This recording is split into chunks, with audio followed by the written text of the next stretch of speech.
Hey Digestives, welcome to Crimes Digested, where we try to digest senseless crimes. Today we're going to be talking about Demetrius Frazier. Before we get started, I have a question for you guys. Do you guys believe in the death penalty? I don't know if I'm qualified to speak on the matter. So I don't want to hold an opinion on the death penalty, but I want to know what you guys' thoughts are on the matter. Without further ado, we're gonna get right in the story. Demetrius Frazier. Where should I even start with this guy? This guy had a very tumultuous life. His mother name is Carol, and she was very young when she had him. His dad abandoned them. It was just him, his mom, and his sister. They moved around a lot. They lived in very bad neighborhoods. They lived in the projects pretty much. So his life was very harsh from the beginning. Like, he didn't even meet certain milestones that kids should be meeting at a certain age. I don't really necessarily want to say that gives him the right to do the things that he does do later on in his life, but he did have a very difficult life. And since his childhood, he was getting in trouble with the law, okay? He was getting in trouble for petty crimes. He spent a majority of his young adult life in juvenile facilities. He dropped out of high school. He ended up getting a GED, and you would think that after that GED his life was gonna go up from here. You know, some people make really fantastic turnarounds, and so a lot of people, I think, was expecting it for this to be his, the start of his story. You know, people thought that this was going to be the beginning of his story. He's going to rewrite history and become a great person. He gets out of juvenile facility when he was around 19 in the 91s, and he somehow ended up in Birmingham, Alabama. I don't know how he went from Michigan, Detroit to Birmingham, Alabama, but he found himself on a chilly November evening in Birmingham, Alabama. He's walking around this neighborhood called Fountain Heights, and he sees this ground floor apartment. And I guess the bad boy in him told him, this is your night. You're about to go in there, rob this place senseless, and go. You about to make some easy money, you know? So he goes up to the house. He takes the screen off the window, sneaks in through the window, and goes into one of the bedrooms where there was a light on.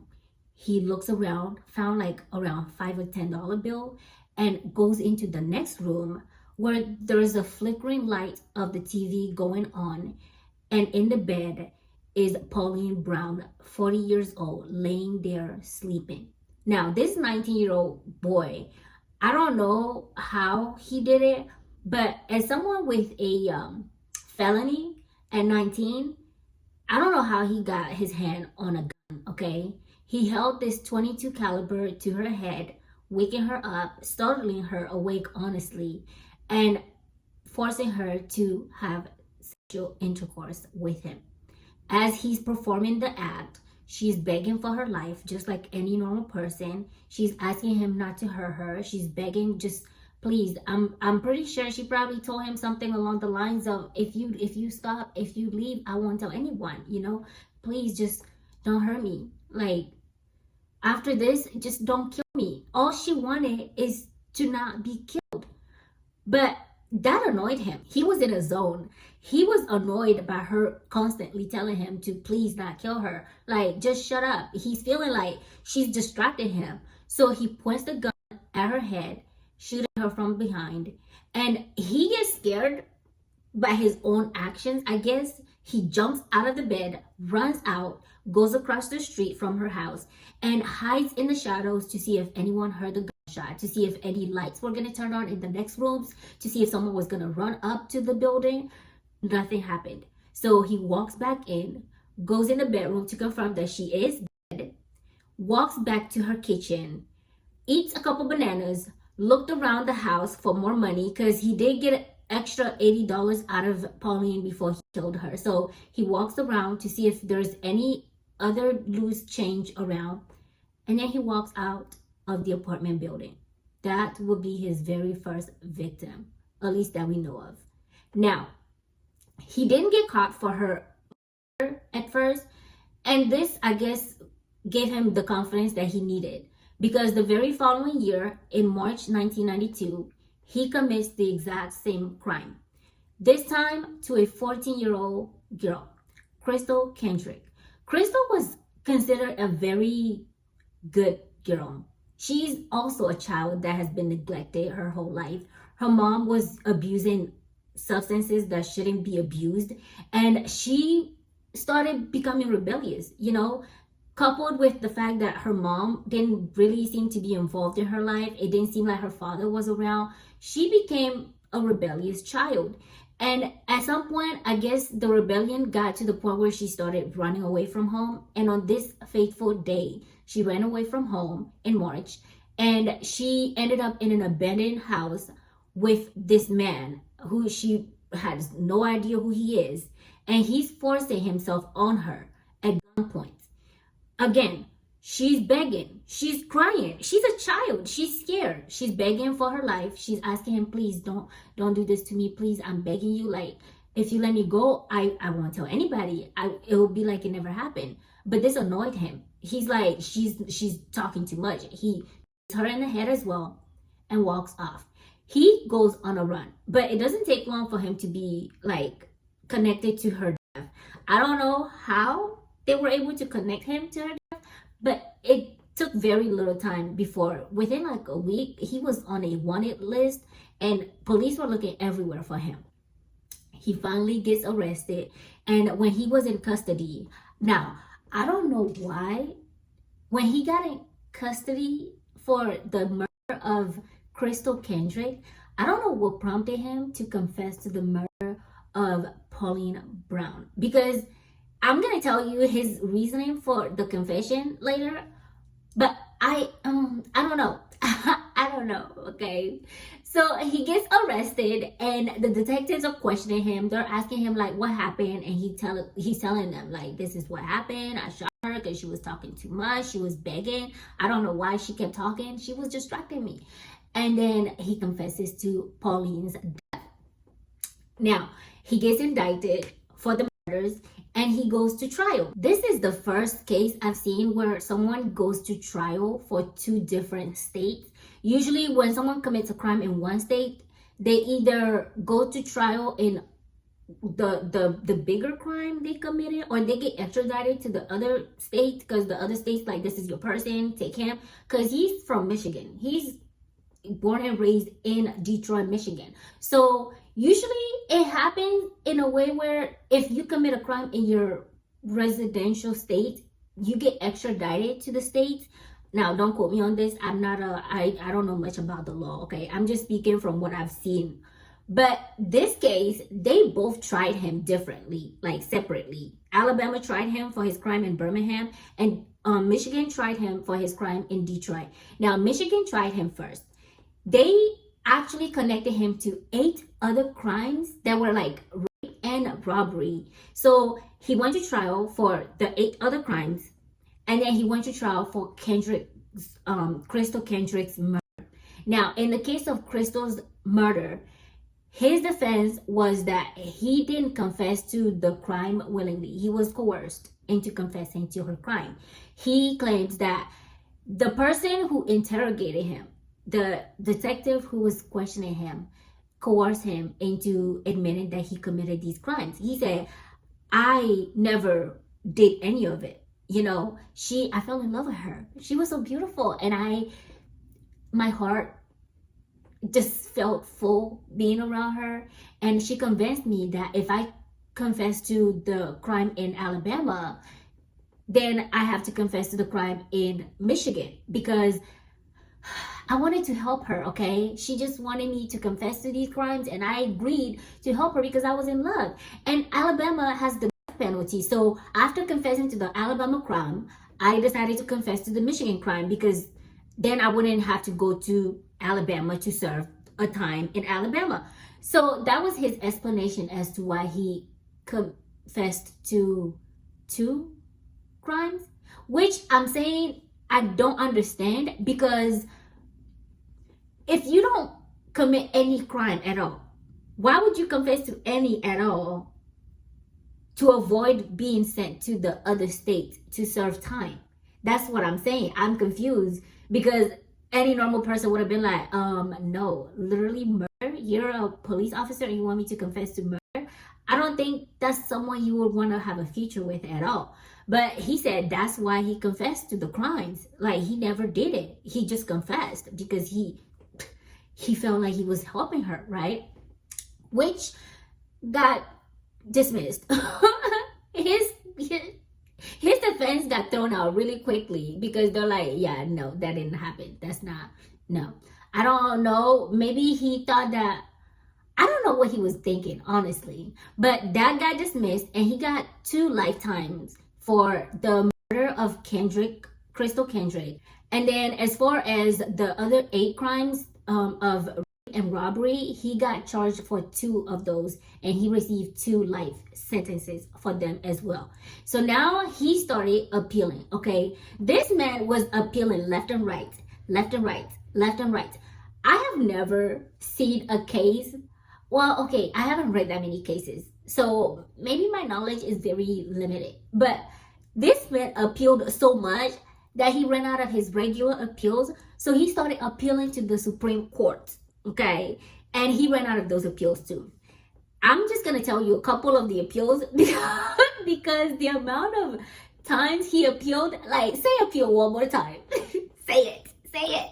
But the amount of time this man went back and was like, this case was a mistrial, like it needs to be dismissed or whatever, it was crazy. So while he's trying to appeal all these charges in Michigan for the 4 lifetime imprisonment, he's also going to trial with Alabama, where things are a little more like, the odds are not in his favor at all, because at that time Alabama just been authorized to give the death penalty, and I feel like the judges there or the prosecutors, I don't know, the justice system there in general was very trigger happy, okay?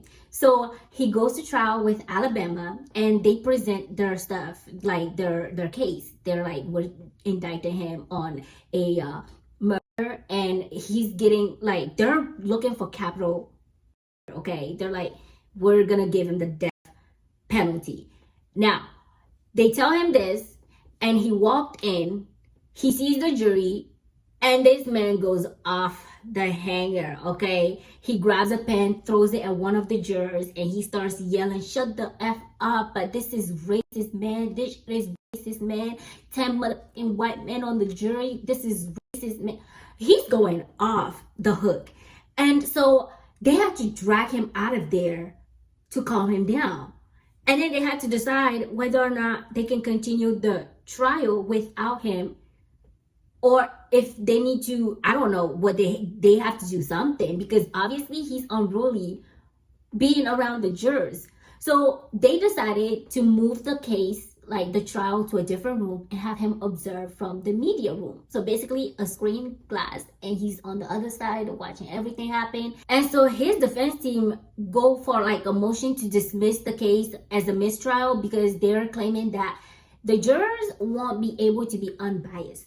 Their feelings are, he threw a tantrum and the jurors might take it personal. You know, they might indict him on these murder charges because they feel like he's a bad person for just having that 5-second tantrum. And they don't feel like this would be a fair trial if the same jurors were the ones responsible for his, like, life. They're going to be making a decision that's going to change his whole life. So they feel like they need to change the jurors. But then the jurors get polled, and the jurors said that, no, we're good. We're chilling. We're not salty at all. It's okay. Now, I don't know how I feel about this, just because for what he did, it seems to me like he's already looking at the death penalty, right? I don't think that anything that was said in that courtroom changed a lot of people's mind. I think his life was already set in stone. Like, the decision was already pretty much like, you did this is horrendous, what you did was horrible. Like, at 19 years old, what would make you do something so horrible to this 40-year-old woman who did nothing to you? So in trial, they presented everything. He came into Pauline's house. he assaulted her, and he took the money after eating in her fridge, walking out. And the next day, her coworker was the one that called in to the police about what happened, because he and Pauline had agreed to carpool to work together. He's waiting for her, and he's looking at the time, and he's like, that's very weird. That's unlike Pauline. She's a pretty responsible lady, you know? She's not a child. She's not a teenager that's gonna be like, oh my God, I woke up late and I'm rushing. I'm so sorry. No, she's usually on time. So what happened? He goes to work, and his feelings, his anxiety was just getting worse and worse because she didn't show up at work at all, with no call to say, oh, I'm gonna miss work because of this reason or that reason. Nothing. She just didn't show up. So after work, the moment he clocked out, he ran to Pauline's house, and he's knocking on the door, no answer. So he gets the maintenance, two of the maintenance guys, to force their way into the house to see what was going on. And that's when he found Pauline laying face down in her bed with a gunshot in her head. So, like, when this is presented to the court, to the jurors, I mean, his life is kind of set in stone. Especially, I don't want to be that person, but especially a white woman and a black boy, a black guy. So his outrageous reaction, like, it kind of makes sense. It kind of makes sense. We're not gonna sit here and pretend like black men aren't disproportionately mistreated by the justice system, okay? So, like, I'm not gonna defend him. What he did was horrible, but his life was pretty much set in stone. So he decided that he was gonna appeal this too, and he kept appealing. One of his appeal was the fact that his defense team didn't defend him like they should have. He rehired a whole different defense team, and the old defense team is supposedly bad because they didn't question the witnesses like they should have. They didn't bring up any witnesses. They didn't explain to the jurors why he would be the kind of person he is. Like, he's been through a lot in his life. The things that he went through, it could change any person, you know? Which I don't know. I've never experienced what he went through, so I can't speak on it, but he's not the only one that went through the things that he went through. Example given, Kendrick. Crystal Kendrick was also neglected. She was not, like, living in the best situation. We don't know what her life would have been like, but he took her life. So we will never find out, you know? But his defense team is like, he was not treated like he should have been treated. The defense team that he had initially did not give him a fair trial. And so that gets dismissed. And then he appeals again. And this time, after this point, he started just appealing for the smallest things, okay? Which I guess isn't really small because, well, it's his life that's on the line. But he was appealing for a lot of things. So fast forward 2011, he goes from Michigan, Detroit to Alabama. They transfer him to Alabama because Alabama was like, it's our turn now. It is our turn. He needs to come serve his sentence, okay? He gets taken to Alabama and they put him on death row. Once he gets put on death row, he starts his appeals again. This time, it's a little different. This time, it seems like he came to terms with the fact that he's going to be in prison, but he would rather spend his time in Michigan. So he's appealing to get transferred to Michigan. He's asking them to let him go to Michigan because that's his home state. You know, that's where he was born and raised. That's his state. Like, why should he serve his time in Alabama? But the Michigan governor office were like, we don't want you. They said, you can stay there. They did everything. And the governor's office was like, we have no interest in anything to do with him. Y'all can keep him, Alabama. And Alabama's like, we're keeping you because rapists and criminals like you don't deserve a place in society. So you're going to be here and you're going to serve your time and you're going to get the death penalty. Like, you're going to be executed here in Alabama. he used a different case where a man in California committed a crime, and he was like returned to his home state, and he's saying that it's not fair because Michigan doesn't have a death penalty, so he should not be like executed since he's from Michigan.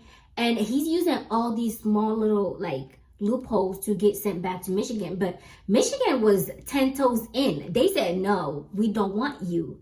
The new governor was like, I'm gonna leave it up to Alabama's governor, because my predecessors, they made this decision, so who am I to change this decision? Like, now I'm gonna leave it to the governor in Alabama. Alabama governor is like, nah, you staying here, buddy.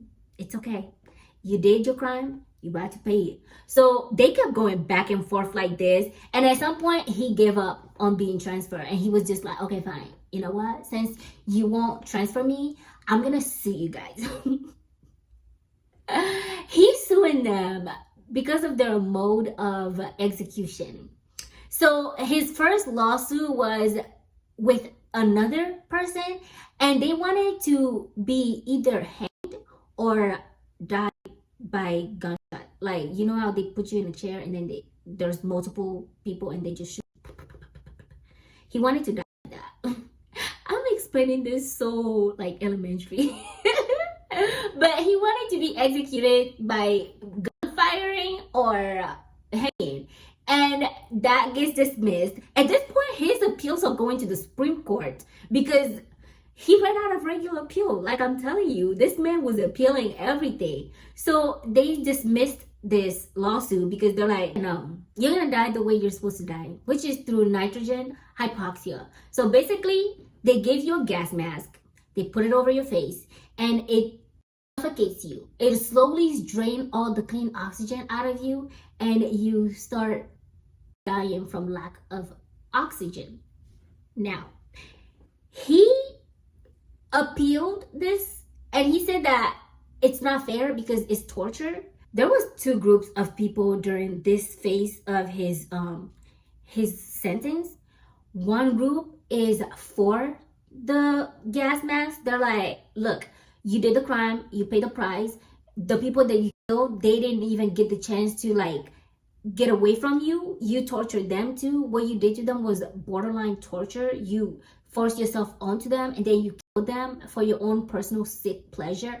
And then the other group said, yes, he committed the crime. What he did was heinous. We're not saying that what he did was okay, but the crime doesn't match the punishment. Like, why torture him when he could have just been easily just painlessly, you know? But then that came back and it got dismissed because they're like, that's too bad. Like, what do you want us to do? This is your consequence, you know? You got to get over yourself. What you did is what you got. So get over yourself. Now, he went around and he's like, okay, fine.